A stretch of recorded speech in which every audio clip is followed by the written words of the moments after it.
I finished The Potion Dealers. I'm so tired, for one, because I have just been working around the clock trying to finish this book.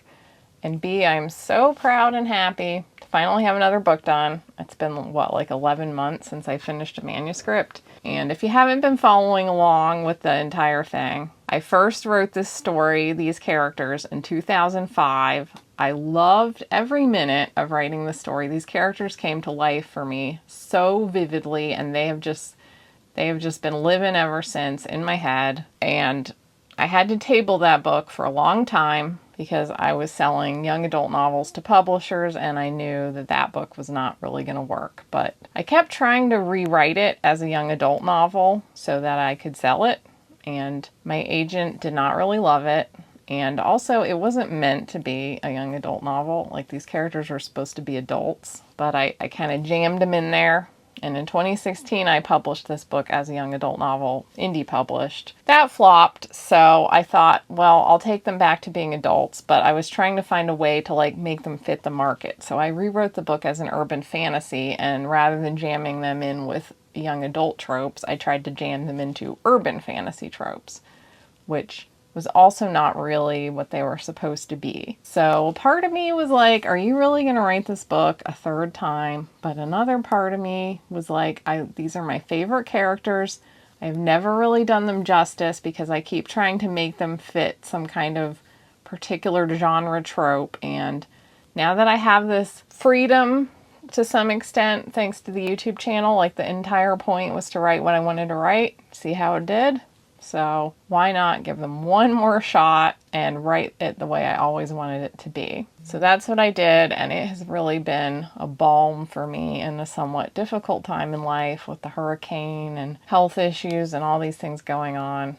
I've been able to escape into these characters and just really lose myself in how much fun they are. So I'm not going to get too deep into what this book is because I'll talk about that in future videos, and I have talked about it in previous videos. I'm going to talk about a few particular aspects of writing this book now that it's done. But just to recap really quickly, this book is about one of the organized crime families who deal in magical artifacts like potions, as well as magical jewelry and staffs and all kinds of any kind of magic that you can sell versus magic that just comes from a person organically. These are the merchant families of Atlantis who have been selling magical goods for centuries, but a lot of magic was made illegal after the war, so they've become increasingly more of an organized crime outfit. And the main character is Alfred, who is the heir to one of these prominent families, and he has grown up working for his father, dealing with the sorcerers who supply them with potions, and his job is kind of to persuade people to work with his family as opposed to any other family. Alfred is also a bit of a treasure hunter on the side, and he loves magical history. He's a big magical history nerd, but he does have one problem to a degree. There was an ancestral curse placed upon the family. His grandfather was blinded, and when his grandfather dies, the youngest descendant is blinded. So Alfred's grandfather died when he was an infant, and as a result, Alfred has been blind basically his whole life, and he's worked around that. He's good at what he does, pretty confident, very proud, but somewhat unbeknownst to him, his parents this whole time have been looking for the cure to the curse. The person who can cure the curse is the person who cast it originally or one of their descendants. So they finally found this woman's descendant who is Livonia, and they tell Alfred,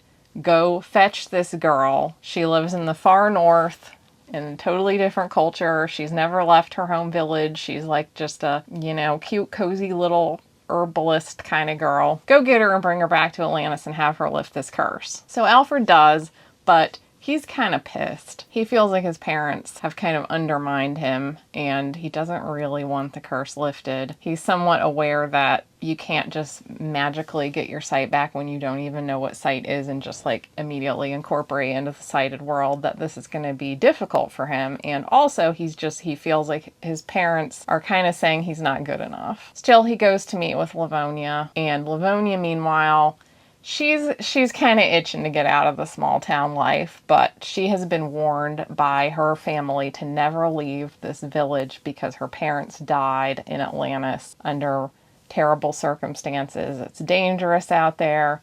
But when she meets Alfred, they are totally into each other from the first minute. I actually tried so hard to not make this like an insta love kind of thing, but they just like each other so much right off the bat. I can't control that about them. Both of their lives get completely upended by this connection. The rest of the book is pretty much about Alfred figuring out how he can break away from his parents and build up his own potion dealing enterprise on his own terms with Livonia at his side. And, there's a lot of other stuff going on. We won't get into that yet. So one of the things I wanted to talk about was the pacing of a book and large events that need to happen in a book. That this can be so tricky because I would say this book is kind of cozy adjacent. It's not cozy. There's definitely some darker stuff that happens in the series now and then, but it focuses more on the characters' relationships and lives and has a lot of like more fun moments in it. It's not meant to be a stressful read. It's meant to be more of an overall fun read. If I could compare it to anything, it would be Avatar: The Last Airbender if it was not like Asian vibes, martial arts, elemental powers. But you know how Avatar is generally like a fun time and you miss the characters when it's over, and like it's like a team. Got some romance, but it's a little more about the team doing stuff. That's kind of the vibe of this story, along with that like modernization of a fantasy world thread that Avatar has. So anyway, in the earlier drafts of this book, I always had this like big event fight thing happen in the beginning of it. And I always felt like there needed to be something kind of big in the front of it because like, if it was a young adult fantasy or urban fantasy, you can't just have people just kind of sitting around chatting the whole book. You need to have some action. You need to have some stuff going on. So I always had this thing happen in the beginning, but it really sets off a sequence of events that like should move very quickly. And then the wrap up of those events always feels like it needs to be the end of the book. But then in the meantime, I wanted the characters to be having fun, and it felt like they couldn't because I had already set in sequence this like snowball rolling down the hill at full speed. So it became clear to me that I needed to change that. I could not kick it off with this big event, that I needed to save that for later in the book. And as I've been writing this, I've learned some things from the Broken Queen, that the kind of writer that I'm going to be is one where you're going to want to spend time with the characters, and it shouldn't be super fast paced. There should be a sense of things happening that you want to know where it's going, but I need to build in those like more fun moments throughout the book. So I need to consider the pacing in light of the kind of writer I am and not just go with the like kind of writing the breakout novel, like, oh my gosh, you need to have like tension, action, things need to be like, whoa my God, right off the bat. It's just not the kind of writer I'm going to be. So I ended up moving a lot of that back toward the end of the novel. And once I did, it was so much better, but I had resisted it for a little while. I was like, well, but it needs to be there. So that's just like a reminder that it's really easy to start thinking that you've set something in stone and then it needs to be there. But if it feels like it's not really working, then like really trust me, sit down and reconsider whether you've put that in the right spot or whether it's the right thing that actually needs to go there. This is a lesson that I will continue to learn forever, I'm sure. Another thing I wanted to touch upon, writing a blind main character. And I don't want to get too deep into the whole conversation of whether you should write outside your lane and what, that's like such a big loaded topic that has no conclusive correct answer. And, people are never all going to agree. There's not going to be any kind of like consensus. I don't even have a consensus in my own head about it. So, but I did it. I do have this character that I've been writing about for 20 years before that conversation was even really very much in the public consciousness, really. And ever since I created Alfred, he's probably been my favorite character in the story. He just seems like the most alive and easy to write to me out of everyone. And I have a lot of characters that feel very alive that I really, really love. So it's a tough contest. But if I had to pick one character that I would save in a fire, it would probably still be Alfred. I've written so much about him over the years. And I had other blind characters before him. I've kind of always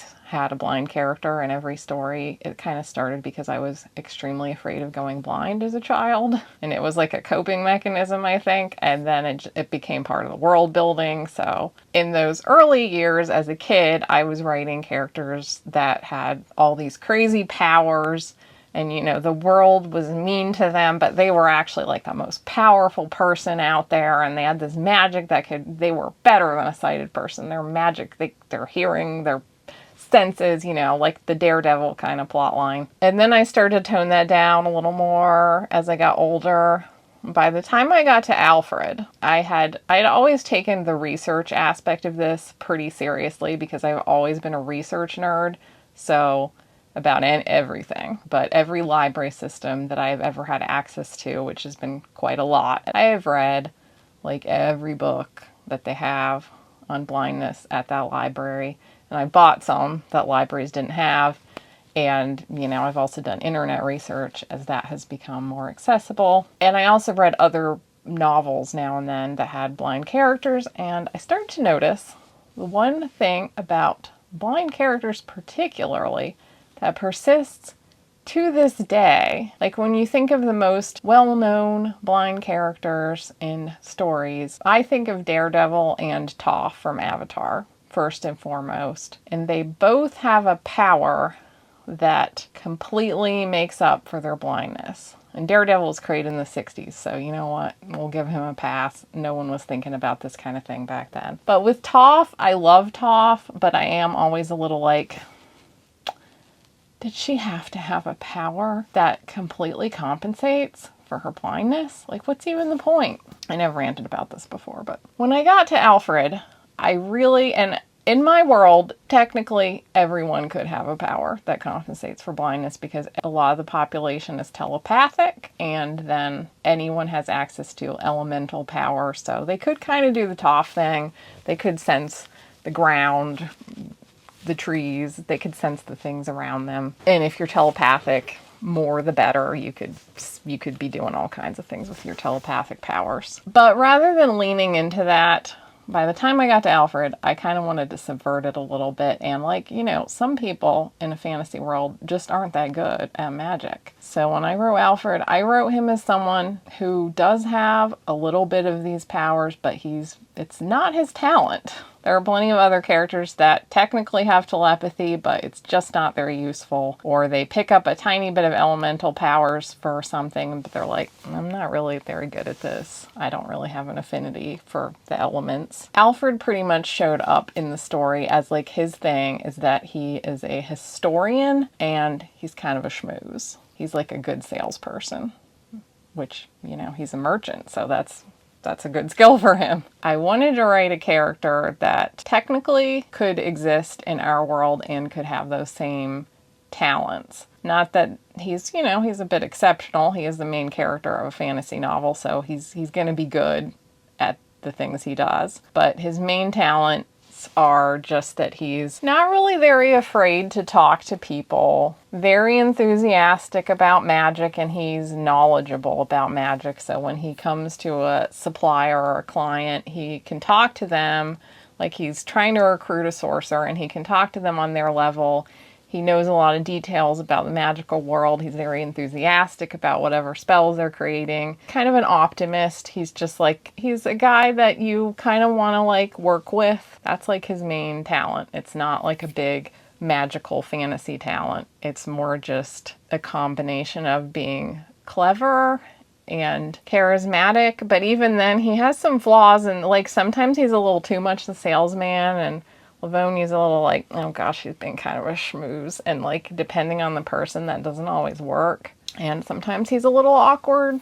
Sometimes he makes mistakes, but his main ability is that he kind of just shakes them off. And I just think it's weird that for some reason blind characters seem kind of exempt so far from the idea that you need to research and not do stereotypes. I've also noticed that very rarely do blind characters in stories actually carry a cane or use any kind of normal adaptive technology or devices or anything. It's I feel like writers think that's not cool or something, and I'm kind of like, what does that say? The first book deals somewhat more in a plot way with his blindness, but as the story progresses, the story is less about that and more just that's a part of his life, but not so much a part of the plot. Mega disclaimers, obviously, I am not blind. I don't have a blind friend even. I'm not speaking for anybody particularly. I'm just telling you what I have observed in many years of research, that there are some serious oversights going on, I think, in the depiction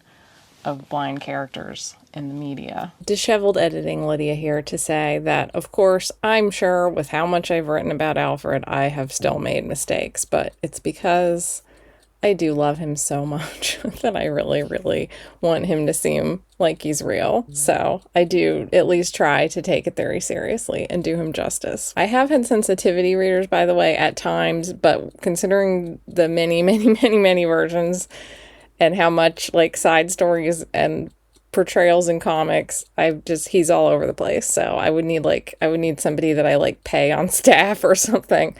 So, yeah. And then a third note about that is not particularly about representation, but it's just kind of fun. One thing I really love about writing Alfred is that I can't use visual descriptions, and sometimes there are entire places in the book that you never see because he's the only point of view character in the whole scene. And as someone who is not always that great at descriptions, I find that I think I write descriptions better sometimes when Alfred is the point of view character, because I'm forced to think outside the box a little bit and really think about the environment. And I'm also a very multi-sensory person. I don't know what my prominent sense would be. I think I'm kind of very divided. I have very sensitive touch, and I really notice sounds, and I love music, and I'm very sensitive to smells. So it doesn't come very difficult for me to just describe a scene without visuals. But it does make me have to think about it a little more deeply, and it's really fun. I actually love that part about it. It makes me think about descriptions of places in a different way, no matter what I'm writing, which is kind of cool. And maybe that's a good segue to talking about the playlist for this book, which a few people have asked me about. Playlists for books. Do I write to music? And the playlist for this book is such a crucial part of it. I really, really love a movie that has a good soundtrack. I like a good score too, but I really like it when movies use different songs in really well-placed ways. My favorite movie is Sofia Coppola's Marie Antoinette, and the number one reason that is my favorite movie is because I just felt like the way that the soundtrack was used in the movie was just A+++. It was just perfect.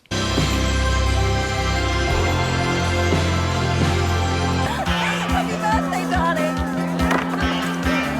And I love that she made a movie about the 18th century and Versailles, Marie Antoinette, but she used more of this, The Cure and Adam Ant and Bow Wow Wow, 80s, cool 80s music. But it had a very particular vibe to it. So I'm not even a big movie person, but if the soundtrack is amazing, that is my thing with movies, is if it has a really good soundtrack. So when I write, I have a soundtrack and I think of it like it's a movie, and I am very particular about the vibe that each book is going to have. They're all different.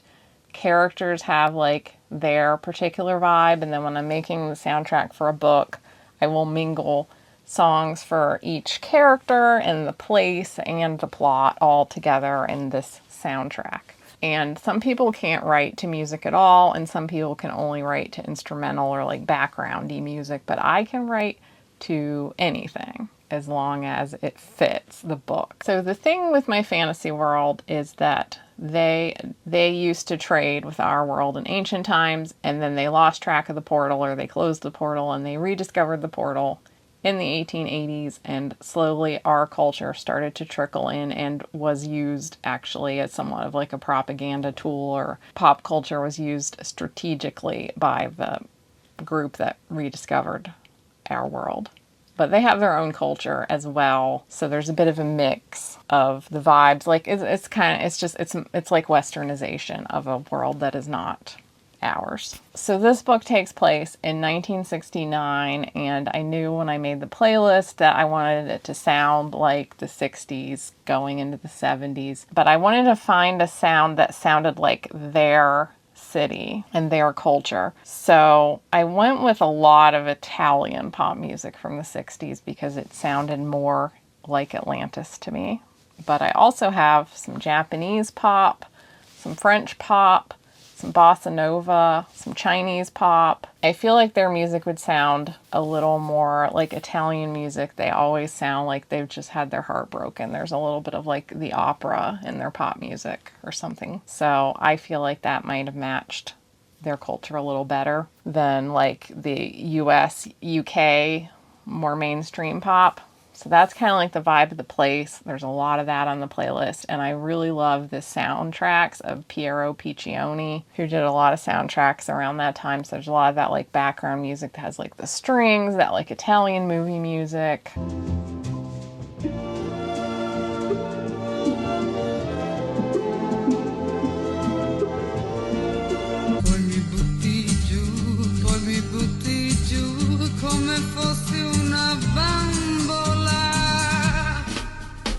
And then each character kind of has their own vibe and tastes. So when I created Alfred, he was like he lived in the modern times, and that was 2005. So it's funny that he was like an indie scene guy and was listening to like Modest Mouse and the Killers and Goldfrapp and Black Keys. The album I still think of with Alfred more than anything is the Black Keys' El Camino. There are so many lyrics on that album that just sum up Alfred's life to an eerie way, and it has that sound like kind of like a James Bond soundtrack or something that just fits his whole organized crime treasure hunting vibe. But now we're in 1969, so I gotta take all his music away from him. And now I think that he probably he was more into jazz. I don't think he was really too much into the more pop rock sound of the 50s or 60s, but as we're getting into the 70s, the other album I really associate with Alfred is Billy Joel's The Stranger, and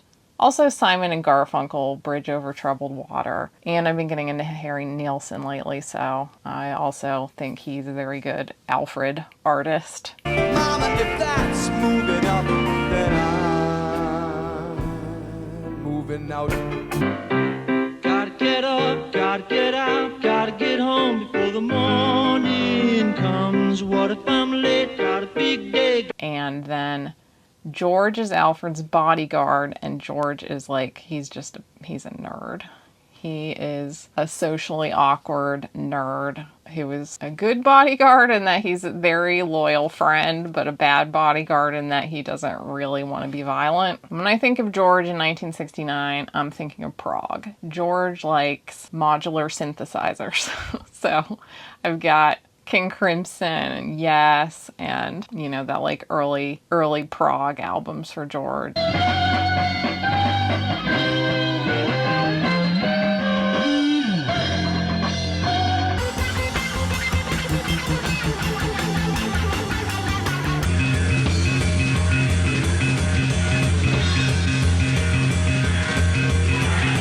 Livonia coming a little more from like the country. She's a little harder because she would not have really heard any of this music. She would be hearing very local, traditional music you sing around the fire at festivals that's like not changed in 100 years. And I don't know what that sounds like because it's a fantasy world and I'm not capable of creating an entire musical tradition for a fantasy world. And I thought maybe like the British ballad rock maybe, but it's just not quite right. So with her, I'm going with the Byrds because they've got a little bit of like that country folk sound a little more. You ain't going nowhere.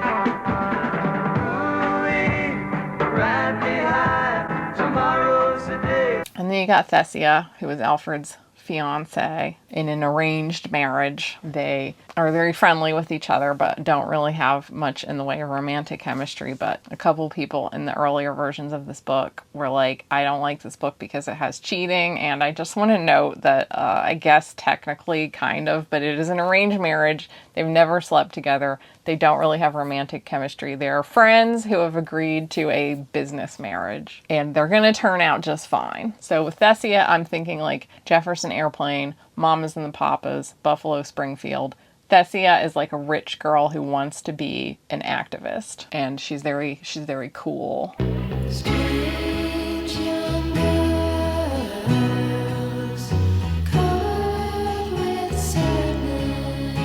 Stop, children, what's that sound? Everybody look what's going down. And then Det makes a bit of an appearance in this book. He's not a main character, he's just a presence throughout the book, but Det, if you're gonna have Det appear, you gotta have David Bowie's Station to Station, that song. If you want to know what it feels like to see Det for the first time, just put on Station to Station, because Det is the thin white duke as a politician. So I have a playlist for this book that is like 360 songs. That one, the master playlist, is one that's kind of ever evolving as I throw in things, see if it works, delete things if they don't quite fit once they're in the whole mix. And then I have like the actual soundtrack to the book that's like ordered and has certain songs for certain moments. So if you want to hear either of these playlists, I will put a link to them in the description. But that is a huge part of my process, having the soundtrack to the book. And it always has been. Going back to my first novel, Magic Under Glass, I had like this very particular playlist, and Magic Under Glass was actually turned into a musical, like in the Baltimore area. And when we were first discussing the musical, the guy doing the music, I gave him my like soundtrack that I'd made, and he used that as like the jumping off point for the songs for Magic Under Glass. And he was like, you're really good at this. You could do soundtracks for movies. And that's the coolest thing anybody's ever said to me. So those are some musings about the book as I'm wrapping it up. What comes next? Well, first, if anybody would like to be on the like review team list for this book, let me know. You can email me. My email is in the description, or you can leave me your email in a comment. Either way, if you're interested in being on the review team. Disheveled Editing, Lydia here again. I had a segment in here about trying to figure out what to do with the cover for this book. In the time between when I started the video and now, I've compiled some data, and I really love illustrated covers. So I was trying to decide whether I should try to get an illustrated cover, even though I can't really afford it, or if I should try to hire someone to do an object cover, or if I should design my own. So I went and I actually looked at the numbers, and Doll Girl Meets Dead Guy had a cover I designed in Canva.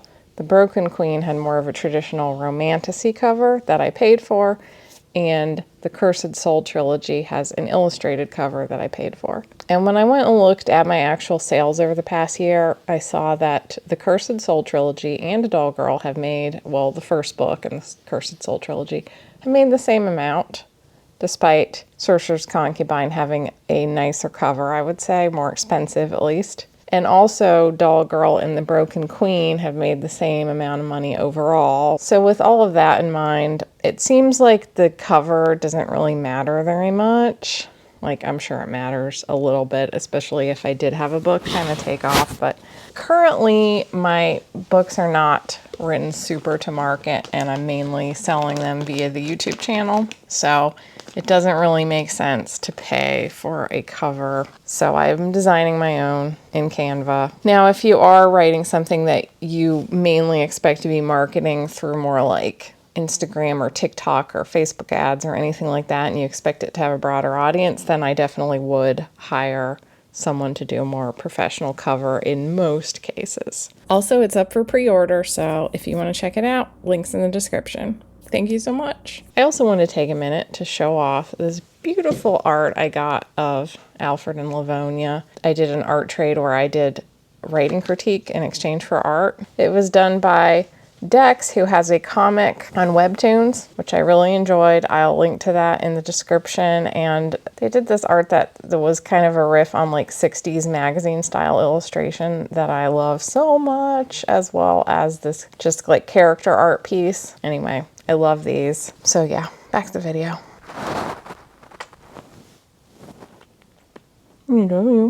So now that I have a first draft done, I need to let it sit for a little bit, and then like I'm going through it on paper, doing like my edits. There's probably a couple scenes that I want to add.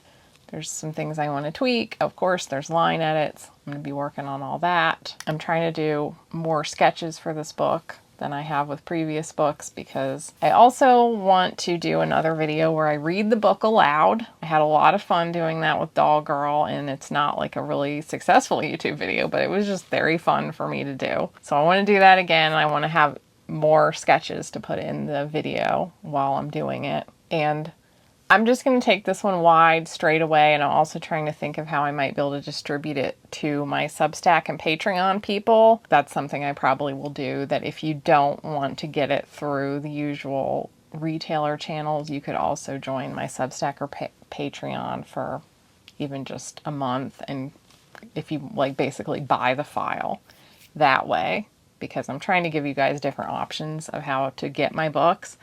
I would love to do more like signed author copies, paper copies, all of that. The only reason I'm not doing it right now is because I'm trying to do all this decluttering so that we can move to Maryland in like a year and a half, and it's not a great time for me to be dealing with more shipping and ordering and mailing and all that. But I do want to do that eventually, and some people have asked me about special editions, but I have a hard time thinking about special editions when I'm only making $400 to $1,100 a year on a book.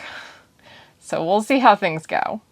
If you buy the books in their basic form, I will be more likely to consider special editions in the future with like the sketches and extra bits and stuff. But for now, you can find all that stuff if you join my Patreon or my Substack. And a lot of that I just give away in the free tier. So yeah, it's taking shape. I'm planning a video for April that is about writing blurbs and query letters. And in that video, I'm going to kind of workshop the blurb for this book, because this is not going to be an easy book to blurb. And I want to show you guys like how, not just how to write a blurb for a book that is easy to do a blurb for, like a written to market book, though we will talk about that too, but also one that is in fact quite challenging. So that will give you some idea of what the plot is, but also how I plan to pitch it, which we'll see how that works. Either way, whether you read my books or not, your support of the channel and especially memberships is what allows me to write these books. And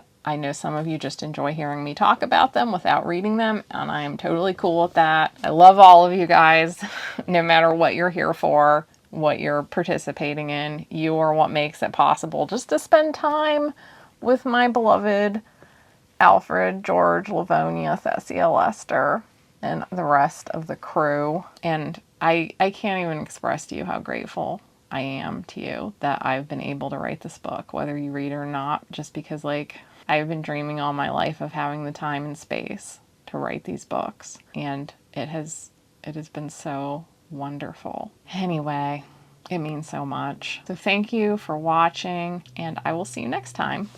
Bye!